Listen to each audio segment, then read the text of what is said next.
Hello നമസ്കാരം, ഏവർക്കും പുതിരീടിയിലേക്ക്. ഗുരുവായൂരമ്പലനടയിൽ എന്ന ചിത്രത്തിൻ്റെ ഏറ്റവും പ്രധാനപ്പെട്ട OTT സാറ്റലൈറ്റ് അപ്ഡേഷനാണ് ഇന്നൊരു വീഡിയോ ഭാഗത്ത്. വീഡിയോയിൽ മുൻപ് വീഡിയോ ലൈക്ക് ചെയ്യുക, ചാനൽ സബ്സ്ക്രൈബ് ചെയ്യുക.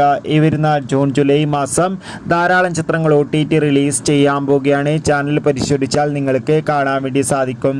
പൃഥ്വിരാജ്, അനശ്വര രാജൻ, ബേസിൽ ജോസഫ് എന്നൊക്കെ പ്രധാന കഥാപാത്രങ്ങളായ ചിത്രമായിരുന്നു ഗുരുവായൂരമ്പലനടയിൽ. ചിത്രത്തിന് അതിഗംഭീരമായ പോസിറ്റീവ് റെസ്പോൺസ് തന്നെയാണ് സ്വന്തമാക്കാൻ വേണ്ടി സാധിച്ചിട്ടുണ്ടായിരുന്നത്. അതുകൊണ്ട് തന്നെ എല്ലാ സിനിമാ പ്രേമികളും ഒരേപോലെയായിരുന്നു ചിത്രത്തിൻ്റെ OTT റിലീസിനായി കാത്തിരുന്നത്. ഗുരുവായൂരമ്പലനടയിൽ എന്ന ചിത്രത്തിൻ്റെ OTT അവകാശങ്ങളൊക്കെ സിംപ്ലി സൗത്ത് എന്ന OTT പ്ലാറ്റ്ഫോമും ഡിസ്നി പ്ലസ് ഹോട്ട്സ്റ്റാർ എന്ന OTT പ്ലാറ്റ്ഫോമും സ്വന്തമാക്കിയെന്ന് കൺഫേം ആക്കിയിട്ടുണ്ടായിരുന്നു. ഇപ്പോൾ ചിത്രം ഇതാ സിംപ്ലി സൗത്ത് എന്ന OTT പ്ലാറ്റ്ഫോമിലൂടെ OTT റിലീസ് ചെയ്തിരിക്കുകയാണ്. ചിത്രം അർദ്ധരാത്രിയോടെ തന്നെ ഡിസ്നി പ്ലസ് ഹോട്ട്സ്റ്റാറിലൂടെയും OTT റിലീസ് ചെയ്യും. എന്തായാലും കാത്തിരിക്കാം. Bye bye.